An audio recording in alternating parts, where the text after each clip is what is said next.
दोस्तों, स्वागत है आपका हमारे YouTube चैनल डॉक्टर मुकेश नौटिया। तो आज मैं लाया हूँ आपके लिए ये अटल उत्कृष्ट उत्तराखंड में जो अटल उत्कृष्ट विद्यालय हैं उनके लिए जो प्रवक्ता मैथमेटिक्स का पेपर है। लेकिन ये जो अदर कम्पिटिटिव एग्ज़ाम है, जैसे उत्तराखंड पॉलिटेक्निक लेक्चरर की जो बच्चे तैयारी कर रहे हैं, Uttarakhand lecturer, Uttar Pradesh TGT PGT या उत्तराखंड LT, तो सबके लिए सिलेबस सेम है, तो सबके काम आएगा ये। तो मैं इसका सॉल्यूशन बता रहा हूँ, तो वहाँ आपको 30 मिनट मिलते हैं। तो मैं शॉर्टकट तरीके बताने का प्रयास कर रहा हूँ, जिससे कि आपके ये पेपर जो है जल्दी से जल्दी आप एग्ज़ाम में सॉल्व कर सकें। तो देखो, पहला क्वेश्चन है the coordinate of the central of the conics.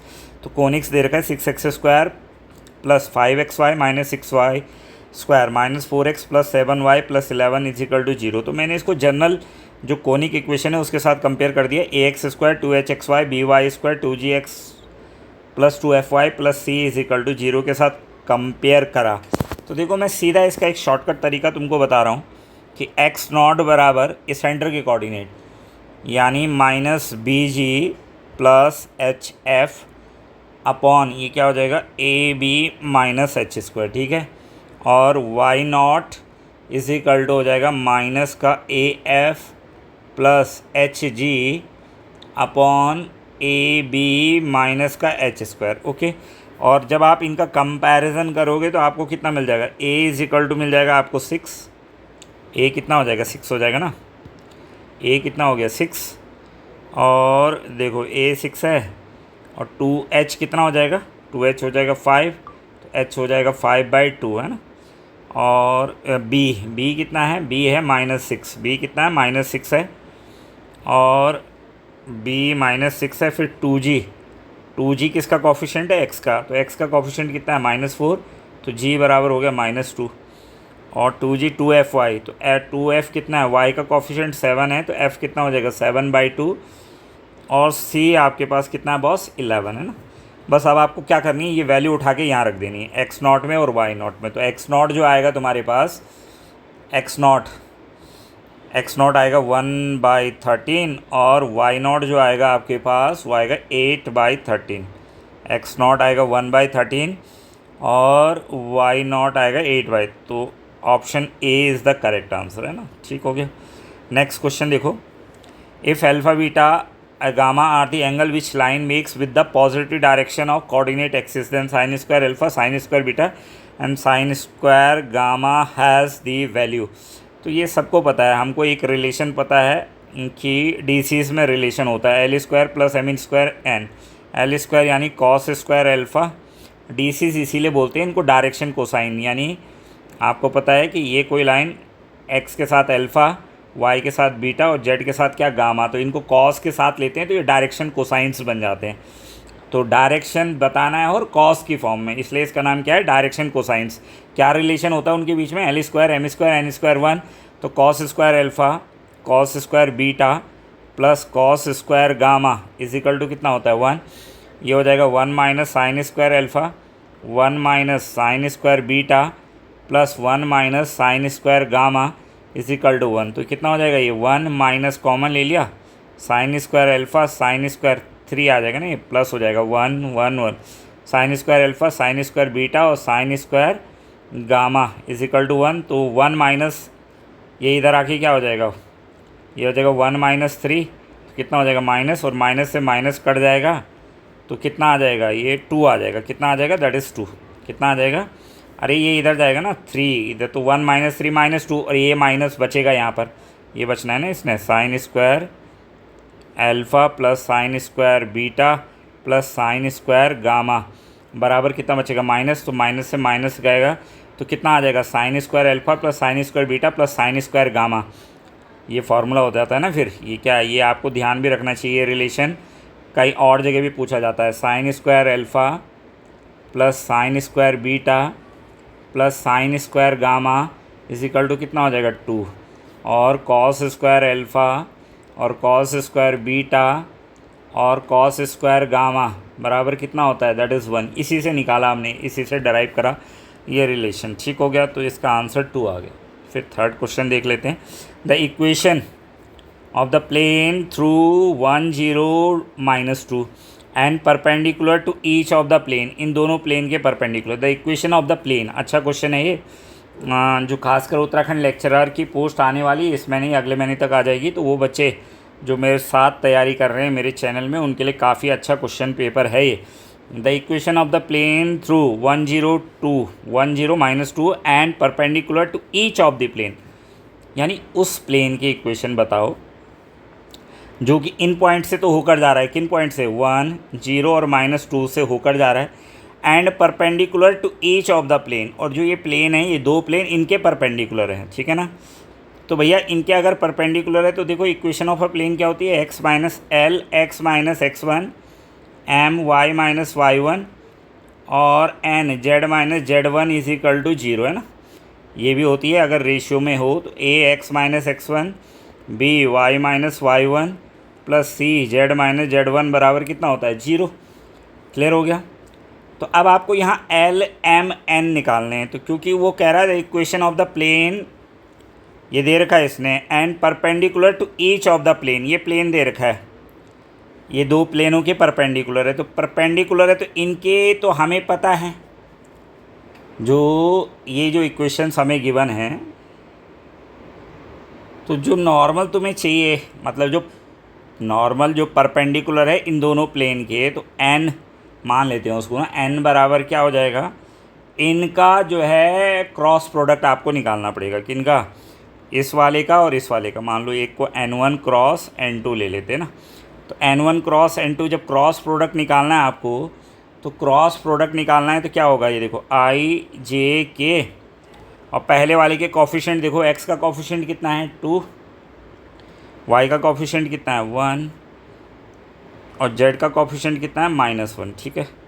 दूसरे वाले में देखो i का कॉफिशेंट कितना है 1 और j का कॉफिशेंट कितना है -1 और z का कॉफिशेंट कितना है, यहाँ भी -1। इसको सॉल्व कर लो i j k को, तो i j k को अगर आप सॉल्व करोगे तो कितना आएगा, यहाँ पर थोड़ा जगह कम है तो इसको मैं सॉल्व अगर करता हूँ, कहाँ करूँ, नीचे कर दूँ, हाँ नीचे एक ब्लैंक पेज है उस पर करता हूँ, है ना। ये अभी करने मैंने 60 क्वेश्चन कराऊँगा मैं अभी आपको लोगों को ना, ठीक है। तो ये आ जाएगा, रिक्वायर्ड ले लिया हमने i j k, तो i का कॉफिशेंट कितना था 2, 1 और -1, और इसका था 1, -1 और -1, तो इसको सॉल्व करेंगे तो i, ये क्रॉस प्रोडक्ट करेंगे तो कितना हो जाएगा, ये -1, ये ड्रॉप करा ये, तो -1 और माइनस कितना हो जाएगा, ये इसको माइनस, बीच में क्या होता है माइनस माइनस प्लस, तो -1 आ जाएगा, फिर ये आएगा j -2 + 1, है ना, ये छोड़ा बीच में माइनस, तो ये आएगा -2 और ये आ जाएगा, तो इसको ठीक है। तो ये आ गया सॉल्व कर लिया, तो i -2i + j -3 के, है ना। तो यहाँ से जो रिक्वायर्ड आ गया हमारे पास n, वो कितना आएगा -2, 1 और -3। अब रिक्वायर्ड इक्वेशन ऑफ प्लेन, तो मैंने कहा l x minus x1 m y minus y1 plus n z minus z1 is equal to 0, और equation passes through the point दे रही है उसने 1, 0 और -2, तो ये हो जाएगा l x minus x1 1 m y minus y1 कितना हो जाएगा 0, और n z माइनस z1 कितना हो जाएगा +2 इज इक्वल टू 0, और l की वैल्यू रख दो, l m n ये निकाल दिया हमने ना, तो कितना आ गया -2 x minus 1 m y, m की जगह कितना रखो 1, y माइनस 0 और n की जगह कितना हो गया -3 z plus 2 is equal to 0। तो इसको सॉल्व करेंगे तो ये आ जाएगा आपके पास 2x minus y plus 3z plus 4 is equal to 0। ये आपका क्या आ गया, दैट इज़ आंसर आ गया, ठीक है ना। तो सेकंड क्वेश्चन ये था हमारा।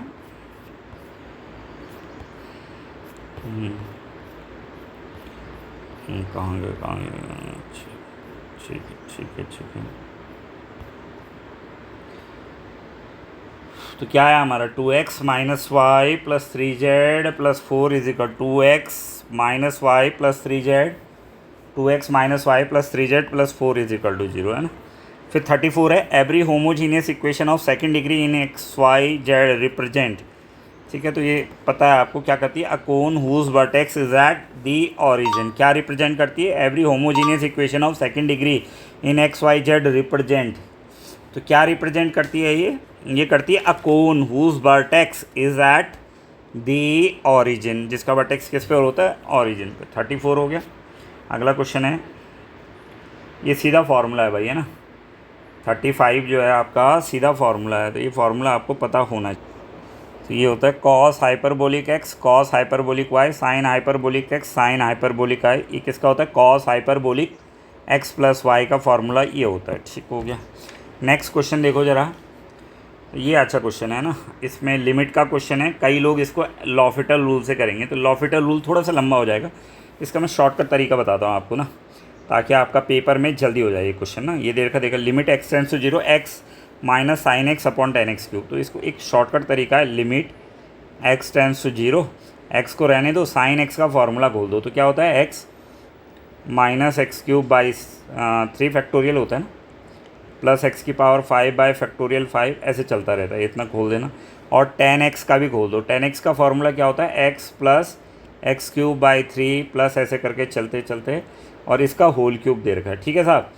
अब इसको देखो ऐसे लिखो, limit x tends to 0 x minus x, x से एक्स कट जाएगा, और इसको वो कर देंगे, अरे एक्स से एक्स कट जाएगा, ये प्लस का आ जाएगा एक्स क्यूब बाई 3, और नीचे भी इसको राउंड ऑफ करेंगे, यानी राउंड ऑफ का मतलब समझ रहे हो ना, उसको नियर, क्योंकि हमें वैल्यू निकालनी है, तो ये यहाँ आएगा एक्स क्यूब, और यहाँ कितना आ जाएगा? यहाँ आ जाएगा, ये आ गया देखो तुम्हारे पास कितना, ये एक्स से एक्स कट गया, 3 फैक्टोरियल है, और यहाँ बचेगा, इसको भी क्यूब करोगे तो नीचे क्यूब वाला रहेगा, बाकी नियरेस्ट ऐसा जो करते हैं इसको राउंड ऑफ करके ना, इसको आगे की वैल्यू छोड़ देंगे, वैसे कॉमन लेके काटोगे तो वो लंबा हो जाएगा। मैं सीधा बता रहा हूँ कि इसको राउंड ऑफ कर देना, और यहाँ एक्स से एक्स कट जाएगा, यहाँ बचेगा प्लस का x cube by factorial 3 upon x cube, तो एक्स क्यूब से एक्स क्यूब कट जाएगा, तो बचेगा 1/3 फैक्टोरियल, तो 1/3। अब एक्स जब बचा ही नहीं तो लिमिट की ज़रूरत नहीं है, तो 1/6 आपका आंसर आ जाएगा। कितना आ जाएगा? 1/6 आपका क्या आ जाएगा?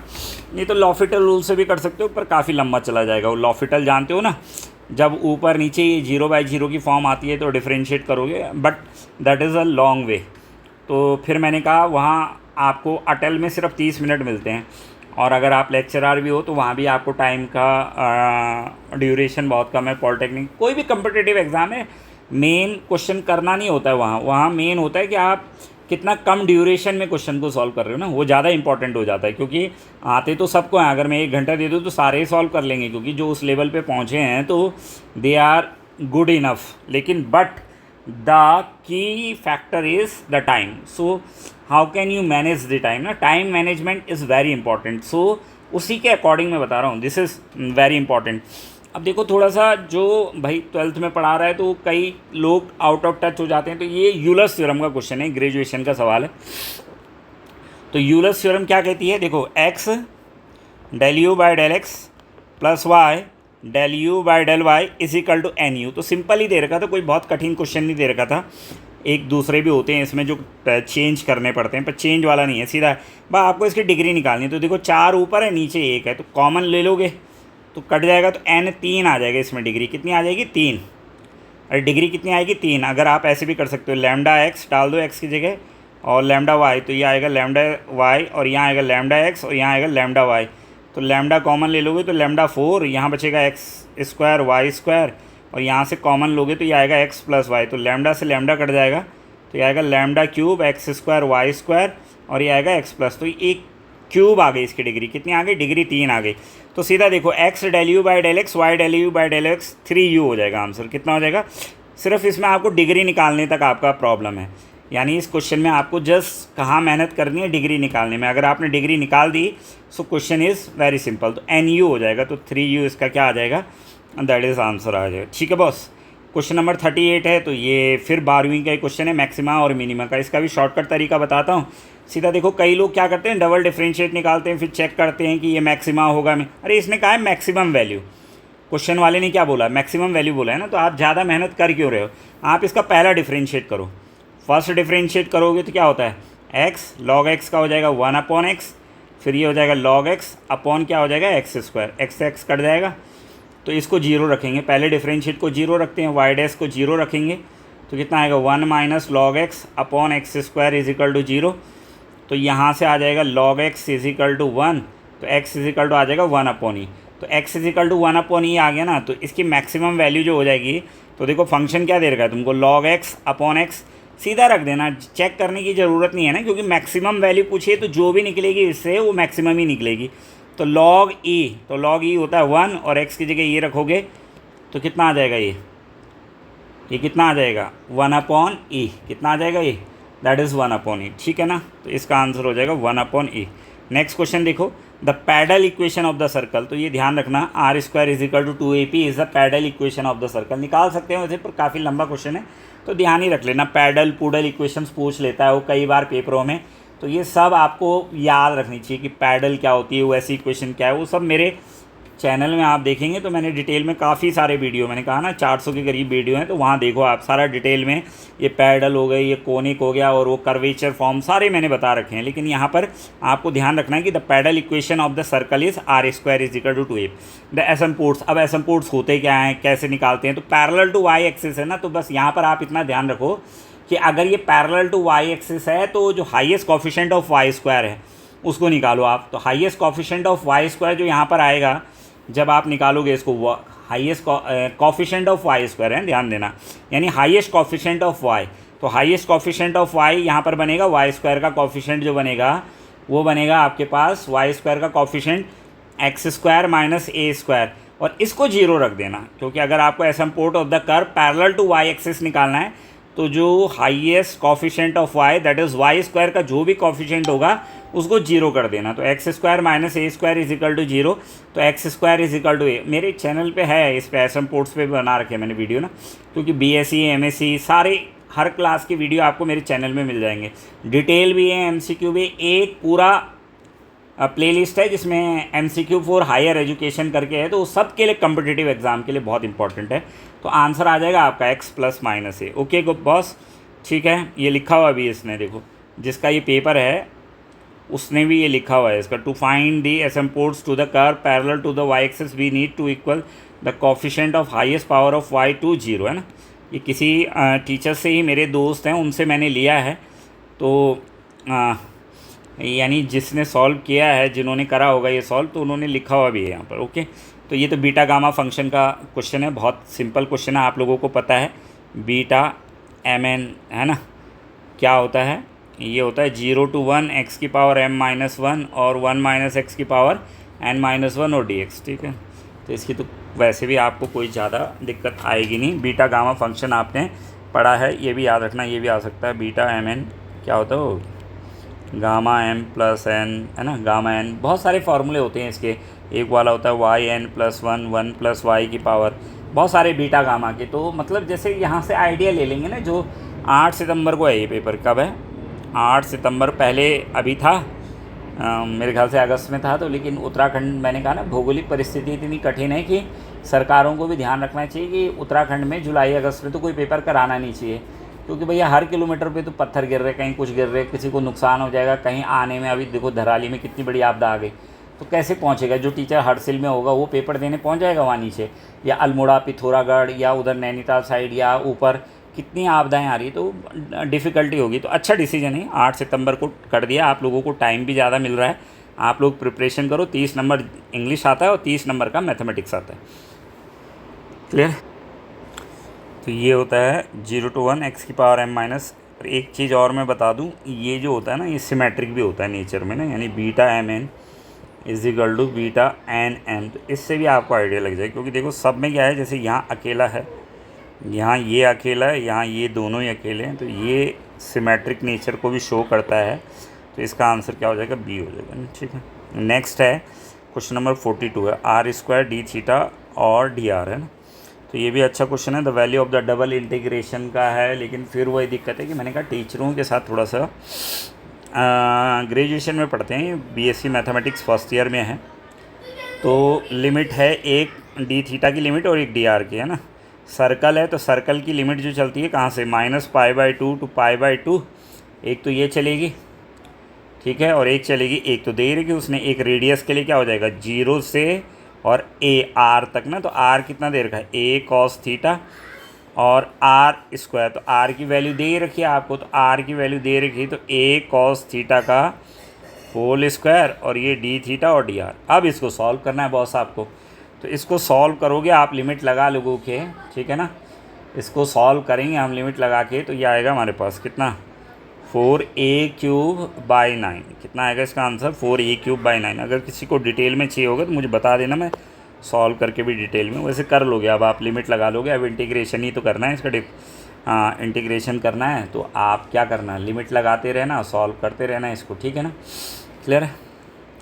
नेक्स्ट क्वेश्चन है the perimeter of the cardioid. अब पेरीमीटर ऑफ द कार्डियोइड जो होता है तो ये फिक्स है, इसका वेल नॉन है आपके पास कि the parametric of the total length of the cardioid, जो कार्डियोइड है इसकी जो टोटल लेंथ होती है R=A1 + cos थीटा। कार्डियोइड की जो टोटल लेंथ होती है बॉस वो कितनी होती है 8a। कितनी होती है 8a होती है, ध्यान रखना, अच्छा क्वेश्चन है ये। 8a इसका क्या हो जाएगा, दैट इज़ आंसर आ जाएगा ना।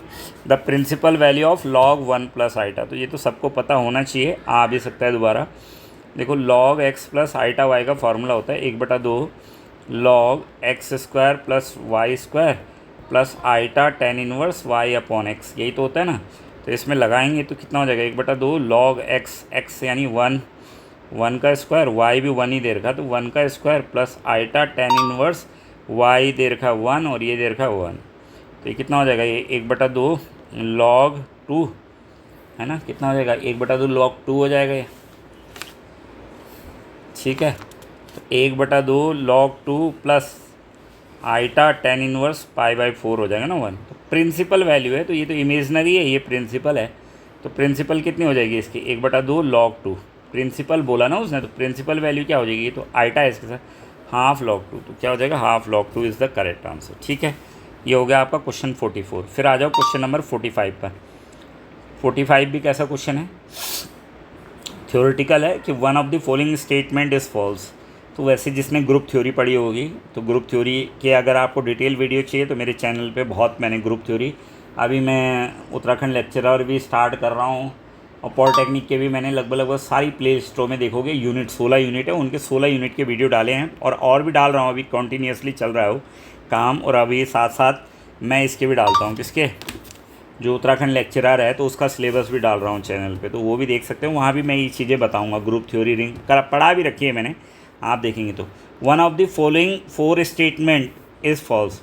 One of the following 4 statement, इनमें से एक बोलता गलत है। कौन सा गलत है, a commutative division ring is a field, बिल्कुल सही बात है। जो कॉम्यूटेटिव डिवीजन रिंग होता है फील्ड होता है। Skew field has no divisor of 0, जो स्क्यू फील्ड होता है उसका नो डिवाइजर, ये भी ठीक है। Every field is an integral domain, हाँ, लेकिन हर इंटीग्रल डोमेन फील्ड नहीं होता। देखो हर फील्ड तो इंटीग्रल डोमेन होता है, लेकिन हर इंटीग्रल डोमेन जो होता है फील्ड नहीं होता। तो this is the false statement we have that every ये याद कर लेना, अगर जो आप उत्तराखंड लेक्चरर का जा रहे हैं, इसका किसका, अटल का पेपर देने जा रहे हैं, और अगर ये आए तो बड़ी अच्छी अच्छी प्रॉपर्टियाँ उसमें ना। अरे जैसे ग्रुप के ऊपर भी बहुत सारी प्रॉपर्टी है, नॉर्मल सब ग्रुप के ऊपर भी हैं, रिंग के ऊपर भी हैं और फील्ड के ऊपर भी हैं। तो मतलब छोटे छोटे पॉइंट्स है वो, जैसे लेग्रांजेस थ्योरम है कि every group is divisor of, क्या होता है, ऑर्डर ऑफ सब ग्रुप, ऐसा है। तो सारे वो जो स्टेटमेंट है, तो वो आपको अगर चाहिए तो उसका समरी फॉर्म में मैंने अपने चैनल में इंपॉर्टेंट क्वेश्चन रेज करके चला रखा है, तो वहाँ भी डाला हुआ है। The necessary and the sufficient condition that are differential equation MDX to be exact, तो ये तो 12वीं के क्वेश्चन आ गए ना।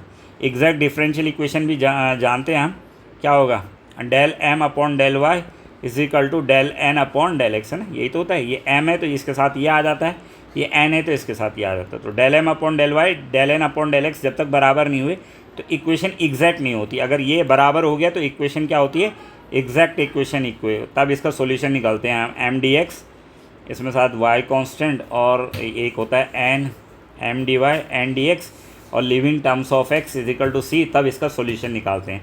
लेकिन इसने सॉल्यूशन तो पूछा नहीं, यहाँ पूछा हुआ भाई नेसेसरी और sufficient condition differential equation two be exact होने के लिए क्या कंडीशन है, तो del m/del y = del n/del x। तो देख लो यार कौन सी कंडीशन सही है, ये है ना मेरे ख्याल से, del m/del y = del n/del x, ये सही है ना। 47 देख लेते हैं। The general solution of the differential equation, तो बहुत सिंपल क्वेश्चन है। इसको पहले हम क्या कर लेंगे, ऐसा लिखेंगे ना इसको, अरे ये पता है आपको, d² / dx² को क्या लिखते हैं, d लिखते हैं ना, d² हो जाएगा ये, हाँ, तो ये आएगा D square y plus 4y is equal to 0। तो ये आएगा D square plus 4 is equal to 0। इसकी ऑक्सिलरी इक्वेशन लिखेंगे। तो ऑक्सिलरी इक्वेशन कैसे लिखते हैं, डी को m कर देते हैं और y की जगह 1 रख देते हैं। y की जगह क्या कर देते हैं, 1। तो ये आ जाएगा m square plus 4 is equal to 0। तो m बराबर कितना आ जाएगा आपका, प्लस माइनस 2 आइटा। और जब ये आता है तो CF क्या होता है, अरे CF क्या होता है, e की power 0x C1 cos 2x plus C2 sin 2x, है ना, यही तो होता है।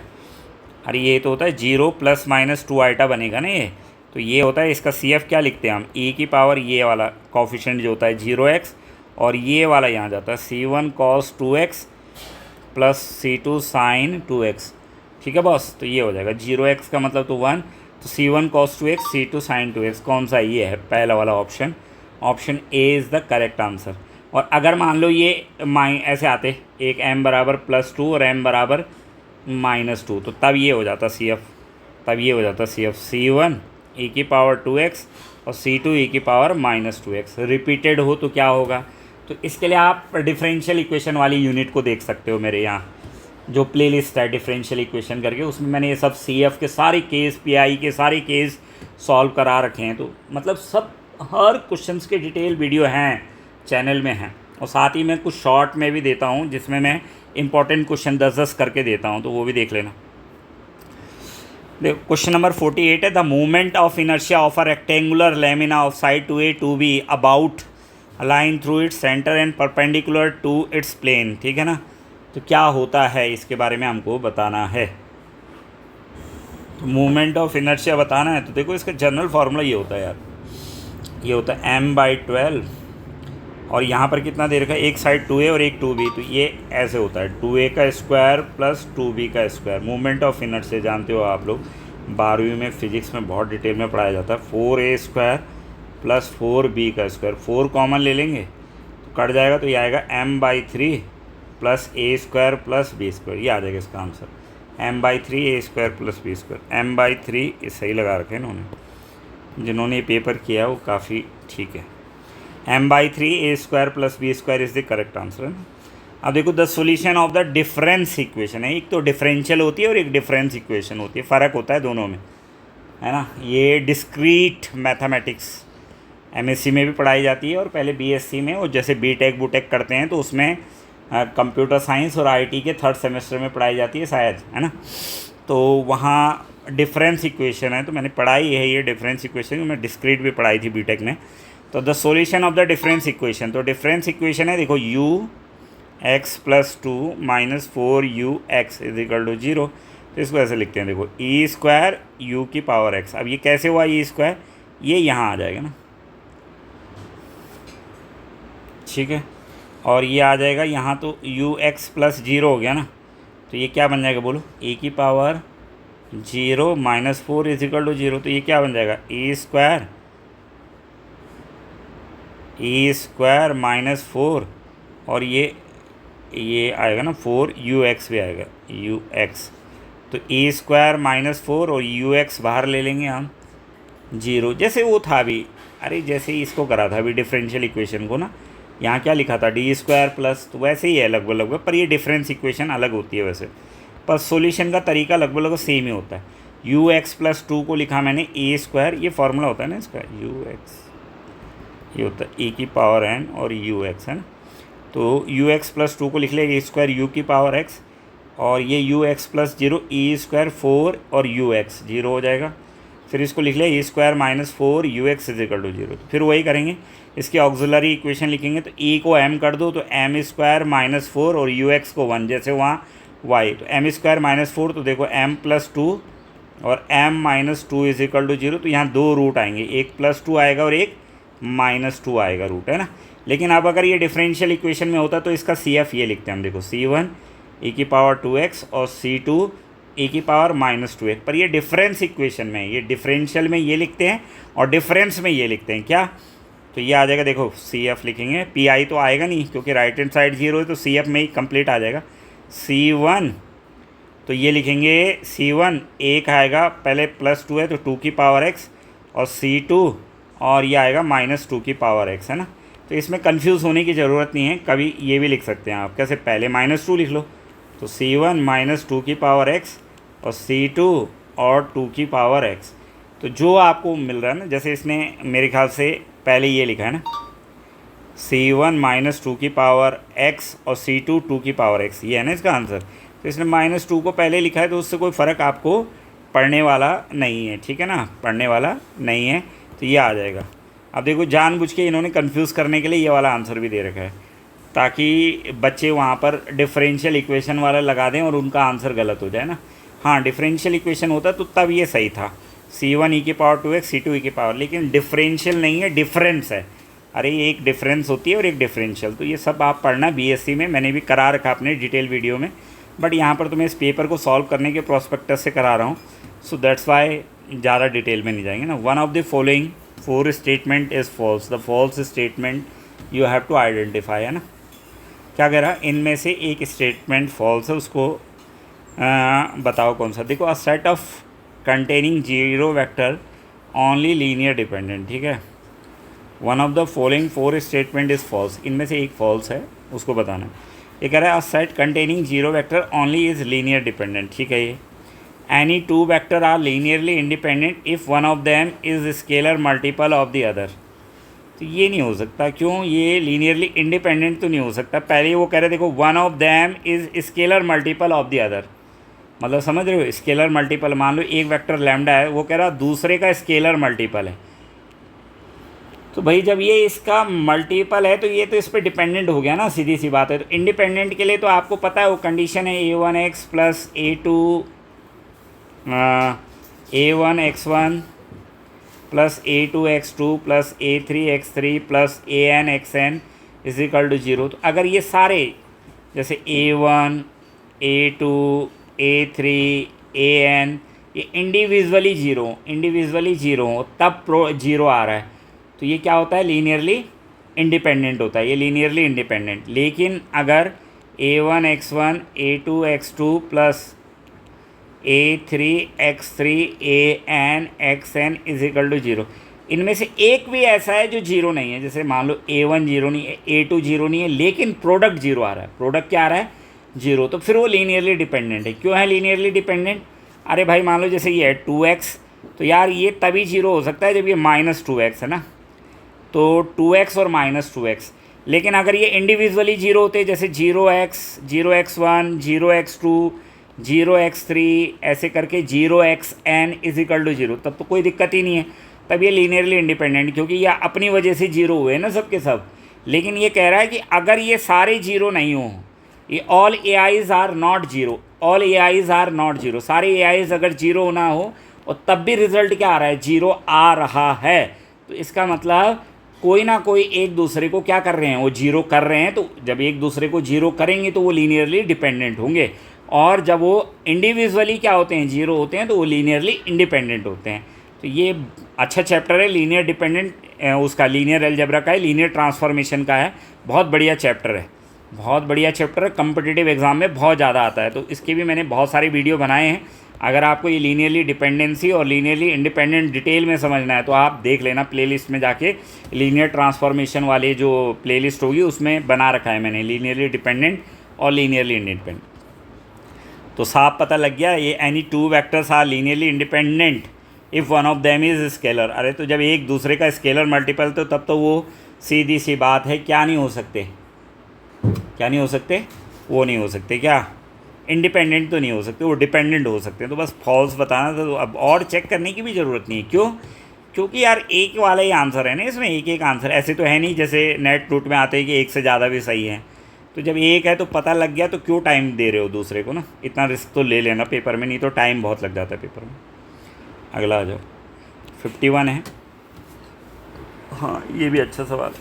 Sum of 2 natural number is 36, their greatest common divisor is 4, then possible number of pair of such arrangement. ये देखो क्या कह रहा है, sum of 2 natural number is 36, वगैरह 2 नेचुरल नंबर का सम क्या है, 36 है, but the greatest common divisor is 4। GCD दे रखा है उनका 4, उनका GCD क्या दे रखा है, 4 दे रखा है, ठीक है ना, 4 दे रखा है। तो भाई GCD अगर दोनों का 4 है तो मान लो एक नंबर 4m है, मान लिया है ना, कहाँ पर करूँ, एक 4m है तो एक क्या होगा 4n है। तो इन्होंने दे रखा, देखो सम दे रखा ना 4m + 4n 36, तो m + n कितना हो जाएगा, दैट इज़ 9।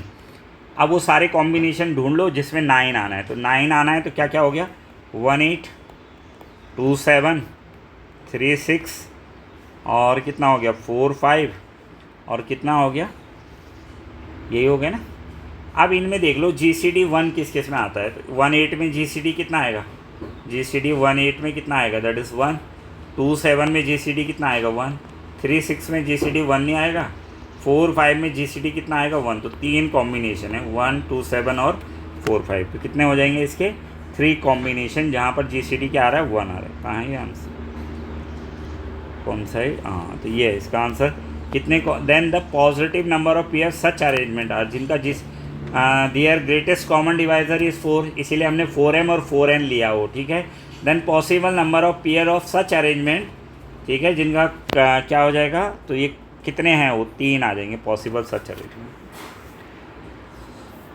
क्वेश्चन नंबर 52 है बॉस। अब वो क्या कह रहा है, देखो instead of multiplying a number. अब तो ये जो हाई स्कूल वाले हैं LT वाले, उनका भी है पेपर, किसका, ये अटल वाला उनका भी होता है, उनमें उन लोगों में भी ये क्वेश्चन आ सकता है, ध्यान रखना है। Instead of multiplying a number x by 5/3 I student multiplied by 3। तो ये तो आसान है ना। क्या कह रहा है, I instead of multiplying a number by x, number x by 5/3। वो कह रहा कि आपको करना तो किससे था, 5/3 से करना था मल्टीप्लाई। स्टूडेंट मल्टीप्लाइड बाई 3/5, लेकिन स्टूडेंट ने गलत सुन लिया। गलत हो जाता है कई बार, हर एक गलती इंसान से ही होती है, भगवान से भी होती है जब इंसान बन के आता है ना। तो गलती हो जाती है, तो इंसान तो वैसे ही गलतियों का क्या है, पिटारा है बोलता। एक एक डायलॉग बने तो सुधी नहीं बने ये डायलॉग ना, मतलब इनके पीछे कोई लॉजिक रहा होगा इसलिए बने होंगे ये डायलॉग, तो आपको फॉलो करना चाहिए। और ऐसे ही जब हमारे स्टूडेंट भी गलती करते हैं तो हमें एक्सेप्ट करना चाहिए कि वो कर सकते हैं मिस्टेक ना, क्योंकि हर आदमी मिस्टेक कर सकता है। इवन हम भी इस पेपर को देने, मैं भी दूंगा, पेपर देने जाऊंगा तो आपको लग रहा है आधे घंटे में मैं कर देता है, इनको बहुत डिफ़िकल्ट हो जाता है। तो हर एक के लिए दिक्कत है, चाहे वो टीचर हो चाहे कोई भी हो, तो प्रॉब्लम है। कंपटीशन का प्रेशर अलग होता है। हाँ, अगर आप उस प्रेशर को हैंडल करने में माहिर हो तो आपको सक्सेस रेट आपकी बढ़ जाती है, सीधी सी बात है। और जो उस प्रेशर को, मैंने देखा बहुत अच्छे अच्छे नॉलेजेबल लोग हैं पर प्रेशर हैंडल नहीं कर पाते, उनके कम नंबर आ जाते हैं। लेकिन ये है कि अगर आपको ठीक ठाक नॉलेज है तो कम से कम आप निकल जाओगे। ज़रूरी थोड़ी आपको किसी भी एग्ज़ाम में टॉपर बनना है। मतलब जब आप नौकरी लगने के लिए जाते हो तो यार अगर 60 सीट आ रखी है तो पहले नंबर पे नहीं आए, तो मान लो कोई 45वें नंबर पर आया और कोई 60वें नंबर पर आया और कोई पहले पे आया, तो भैया तनख्वाह तो इसको भी इतनी मिलनी है, इसको भी इतनी। हाँ, इतना जल्दी जब प्रमोशन के बाद नंबर आएगा तो जो पहले नंबर पे होगा यार उसका जल्दी होगा प्रमोशन, है ना कहीं तो उसको फ़ायदा मिलेगा ही मेरिट में फर्स्ट आने का। तो लेकिन ये है कि तनख्वाह बराबर मिलेगी दोनों को। ऐसा नहीं कि पहले नंबर वाले को ज़्यादा दे दी और जो 60वें नंबर पर सेलेक्ट हुआ उसको तनख्वाह कम देंगे, नहीं नहीं नहीं नहीं, ऐसा नहीं होता।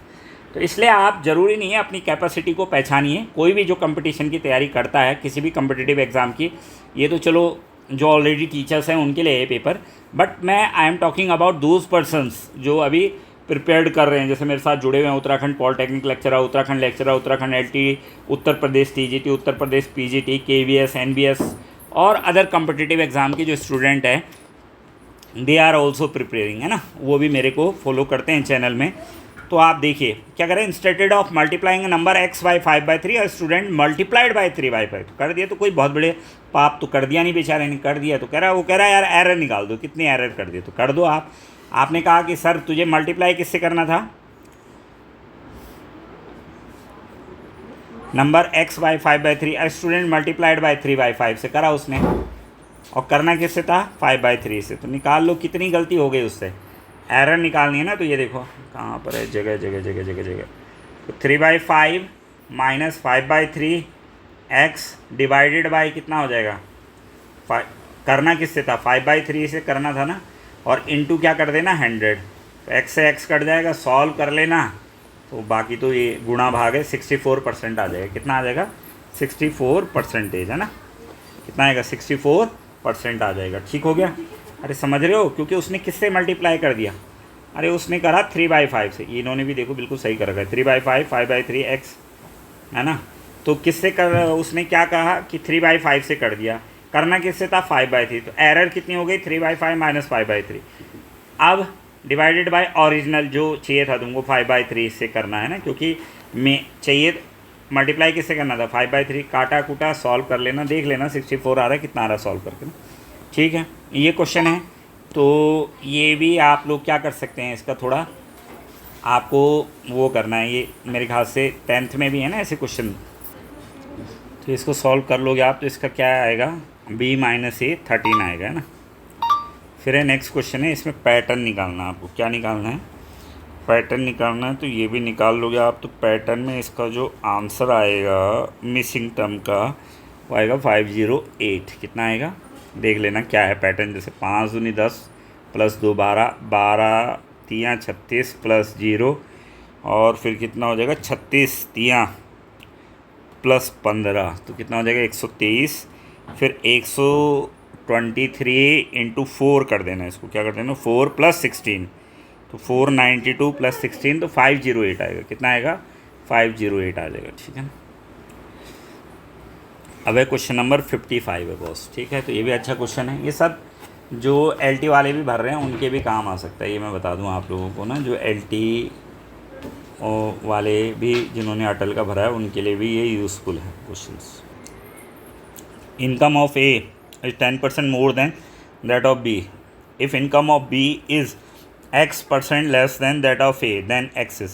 देखो ऐसे क्वेश्चन में आपको एक ट्रिक बताऊंगा कि आप ना सबको 100 मान के करा करो, मतलब ए की इनकम 100 रुपये है और बी की इनकम भी क्या मान लो 100 ही है ना।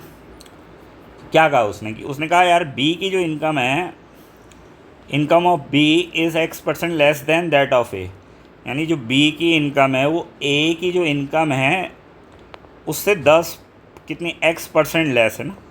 तो X% का मतलब X/100 ऑफ ए, यही तो होगी बी की इनकम।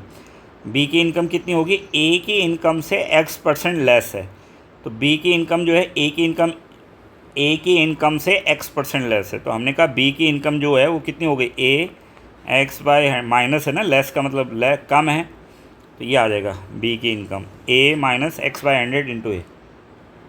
अब आपको पता है बी की इनकम कितनी है 100, ए कॉमन ले लो यहाँ से ना, ए कॉमन ले लो तो 1 माइनस X/100 हो जाएगा, तो ये आएगा 100 और ए की भी हमने 100 ही मानी हुई, तो 1 माइनस X/100 है ना, ठीक हो जाएगी। तो ए नहीं, ए की कितनी हो जाएगी, सॉरी 110 हो जाएगी ना, क्योंकि ए की इनकम 10% ज़्यादा है, ए की इनकम 10% ज़्यादा है, तो अगर बी की 100 है तो ए की कितनी होगी 110 होगी ना यार, हाँ सॉरी, तो 110 हो गया, तो ये 100/110 और 1 माइनस X/100।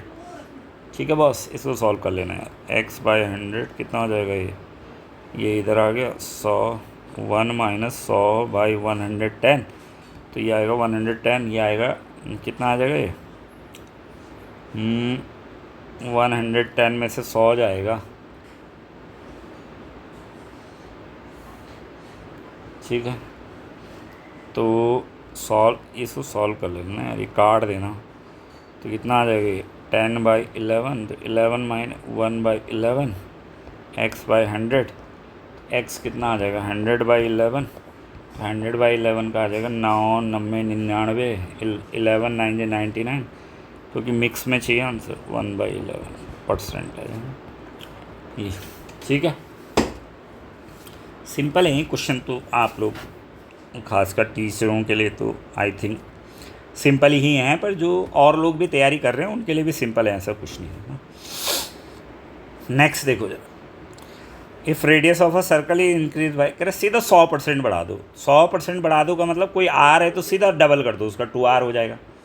तो आर में क्या आएगा इसका एरिया πr², डबल में क्या आ जाएगा पाई इंटू 2r का होल स्क्वायर, यही तो हो जाएगा डबल करने पे, तो ये आ गया πr² और यहाँ हो जाएगा कितना 4πr², तो डिफरेंस कितने का आ जाएगा, अरे यार ये a ले लो तो ये कितना हो जाएगा 4a, तो 4a में से a जाएगा तो कितना बचेगा 3a, तो 3a है ना।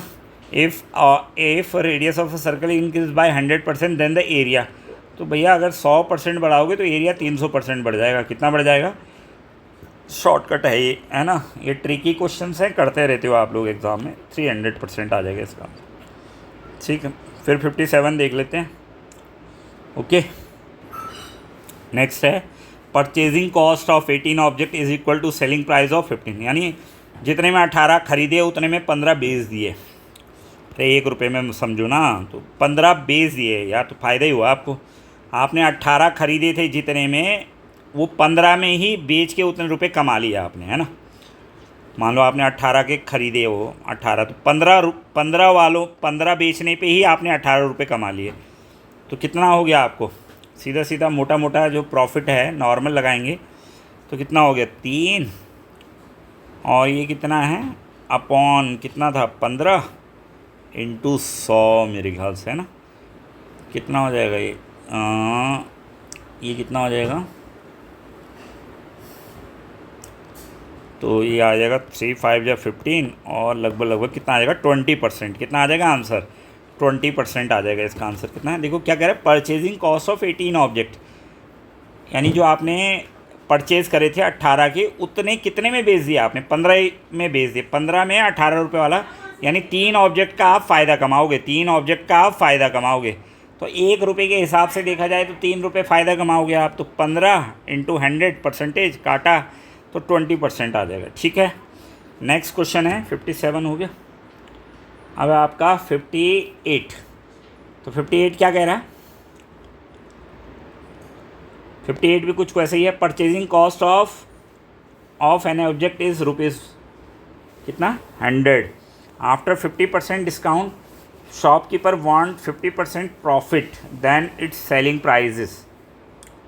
ठीक है साहब, तो अब देखो ये क्वेश्चन है, तो इसको भी सॉल्व करने की ज़रूरत पड़ेगी, तो तब तो आप टाइम ही वेस्ट करोगे। देखो purchase cost of an object is ₹100, purchasing cost कितना है, CP कितना है 100 है। After 50% discount if shopkeeper want 50% profit, भाई 50% वो डिस्काउंट भी देना चाहता है, वो चाह रहा है कि मैं फिर भी 50 रुपये कमा लूँ, अगर 100 रुपये की चीज़ है तो 50 रुपये फिर भी प्रॉफिट कमा रहा हूँ। तो वो कह रहा है सेलिंग प्राइस क्या रखेगा वो, तो ऐसे ही तो करते हैं हमारे साथ अमेजोन फ्लिपकार्ट या जो भी तुमने देखा होगा 75% डिस्काउंट, तो पहले ही 75% बढ़ा देते हैं, फिर 75% डिस्काउंट दे के आपको, यार कोई भी अपना लॉस थोड़ी करेगा।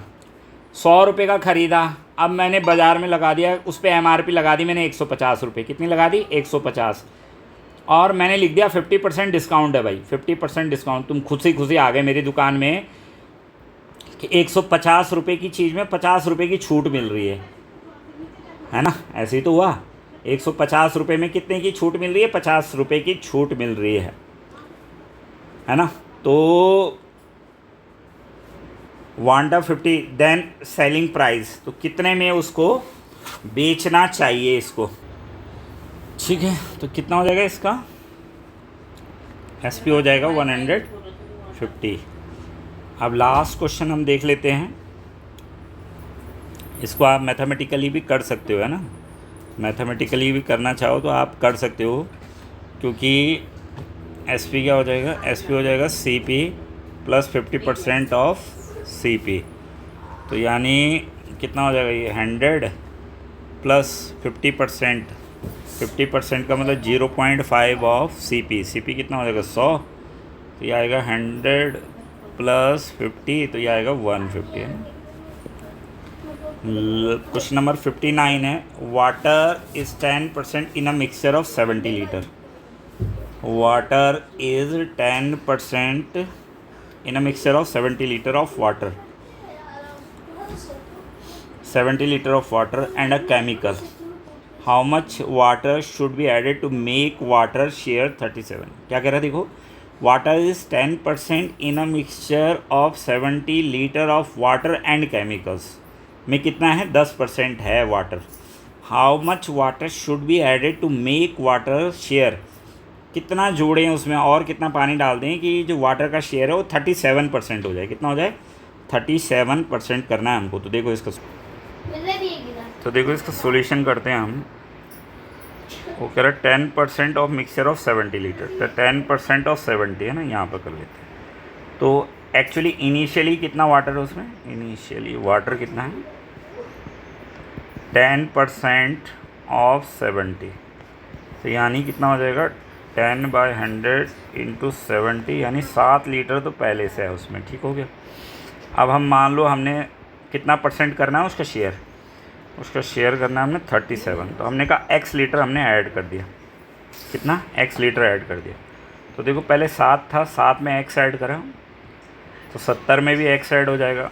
और तब कितना करना है इसको, 37% ना, कितना करना है 37%, तो ये आ जाएगा 7 + x 70 + x, तो इसको सॉल्व कर लो 0.37 है ना, तो ये आ जाएगा आपका 7 + x 0.37 70 + x, कितना आएगा 0.37 × 70 0.37 × x, ठीक हो गया। तो ये आ जाएगा 50.90 0.37x, तो ये आएगा 7 + x 25.9 + 0.37x, तो x - 0.37x और 25.9 - 7, तो ये आएगा 0.63x 18.9, तो x आ जाएगा लगभग 30 लीटर है ना। इसको काट देना, सॉल्व कर देना, कितना आएगा 30 लीटर के करीब करीब आएगा जहाँ तक है ना। तो कितना आ जाएगा 30 लीटर है इसमें ऑप्शन 30 लीटर। तो आपका आंसर क्या हो जाएगा 30 लीटर। अब लास्ट क्वेश्चन है, तो देखो लास्ट क्वेश्चन क्या है, complete a work in 12 days but B is 60% more efficient than A, यानी बी की एफिशिएंसी ज़्यादा है। तो ज़्यादा एफिशिएंसी का मतलब क्या होगा, अरे जो ज़्यादा एफिशिएंट होगा वो कम टाइम लेगा, क्योंकि एफिशिएंसी और टाइम में रिलेशन होता है भाई, है ना। यानी जो मोर एफिशिएंट है वो टाइम कम लेगा, तो इसका मतलब इन्वर्सली प्रोपोर्शनल हो गया वो। तो क्या कह रहा है, A complete a work in 12 days but B is 60% more efficient than B complete the same work in how many days. तो करते हैं इसको, देखो अब क्या कहा उसने भाई, ए जो बी की एफिशिएंसी है वो कितनी ज़्यादा है उससे, 60% ज़्यादा है ना ए से, 60% मोर एफिशिएंट देन ए, बी जो है, और ए किसी काम को कितने दिन में करता है 12 दिन में, और बी की जो एफिशिएंसी है वो ए की एफिशिएंसी से कितना 60% है, बी की एफिशिएंसी 60% मोर एफिशिएंट देन ए, तो बी जो है एफिशिएंट है 60%, तो 60 का मतलब कितना हो गया 60। तो मान लो अगर ए की एफिशिएंसी 100% है ना, तो बी की कितनी हो जाएगी 100 + 60, यानी 160% हो जाएगा। तो 160 का मतलब हो जाएगा 160/100, तो कितना लगभग आएगा 1.6 है ना, 100। हाँ, तो यानी बी की जो एफिशिएंसी है 1/6 और ए से है ना, ए से, तो मान लो बी की है, बी टाइम लेता है और ए लेता है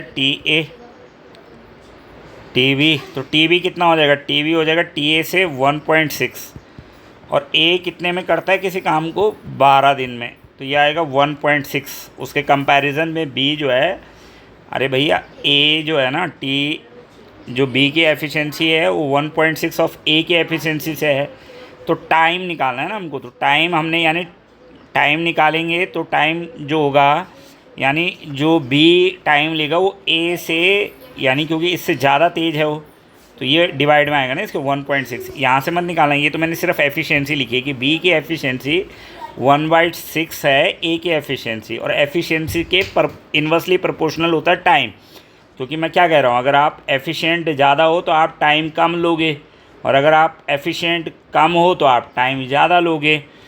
तो वही तो वो कह रहा है कि बी जो है वो तेज़ है ए से, तो टी ए बाई 1.6 आएगा, तो टी ए कितना है 12 में ख़त्म करता है 1.6, तो इसको डिवाइड करोगे तो कितना हो जाएगा लगभग 12 0 120 16 12 सत्ते 16 सत्ते 7 पॉइंट कितना आएगा 7.5 डेज़ आ जाएगा, ठीक है। तो 7.5 का मतलब है 15/2 दिन हो जाएगा, तो ये आ जाएगा आपका 7, और 7.5 का मतलब क्या होता है 7 डेज़ एंड 0.5 डेज़ है ना, ये हो गया।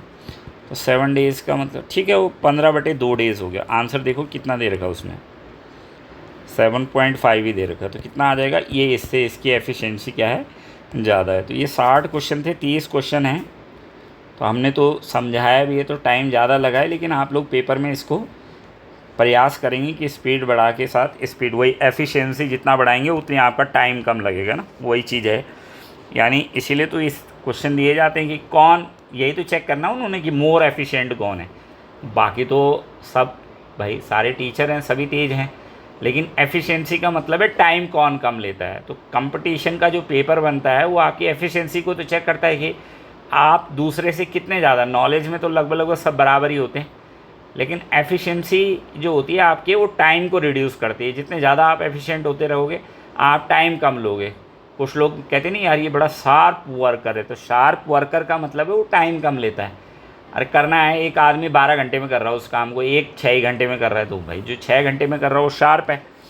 तो इसलिए उसी वही है, उस पैटर्न पर है ये क्वेश्चन। तो आई थिंक थोड़ा बहुत आप लोगों को अच्छा लगा होगा, ठीक है ना, बढ़िया है। तो आप लोग देखिए, और मैंने फिर कहा ये सिर्फ मैंने अटल वालों के लिए नहीं बनाया है, सबके लिए है। जो मेरे से जुड़े हुए बच्चे हैं, चाहे वो केवीएस की तैयारी कर रहे हैं, चाहे एनवीएस की, पॉलिटेक्निक लेक्चरर की तैयारी कर रहे हैं, उत्तराखंड लेक्चरर की तैयारी कर रहे हैं, एलटी की कर रहे हैं, एएसओ की कर रहे हैं, कोई भी आप हायर एजुकेशन में जहाँ पर कैट जैम की एग्ज़ाम की तैयारी आप कर रहे हो, सीयूईटी की कर रहे हो, कॉमन यूनिवर्सिटी एंट्रेंस टेस्ट, चाहे वो ग्रेजुएशन लेवल का हो चाहे पोस्ट ग्रेजुएशन। तो अगर आपको किसी का भी रिकॉर्डेड मटेरियल भी चाहिए, रिकॉर्डेड मटेरियल भी अगर किसी को चाहिए, तो भी आप मेरे से क्या कर सकते हैं, कांटेक्ट कर सकते हैं। मेरा नाम डॉक्टर मुकेश नौटियाल है ना, और मेरा जो फ़ोन नंबर है 98975443 और 79 है। तो ये आप लोगों के लिए थैंक यू। अगर आपने लास्ट तक वीडियो को देखा और आपको अच्छा लगा तो बहुत धन्यवाद आप लोगों का, जिसने भी वीडियो को देखा, लाइक करा, सबका धन्यवाद और थैंक यू। मिलते हैं नेक्स्ट वीडियो में आप लोगों के साथ।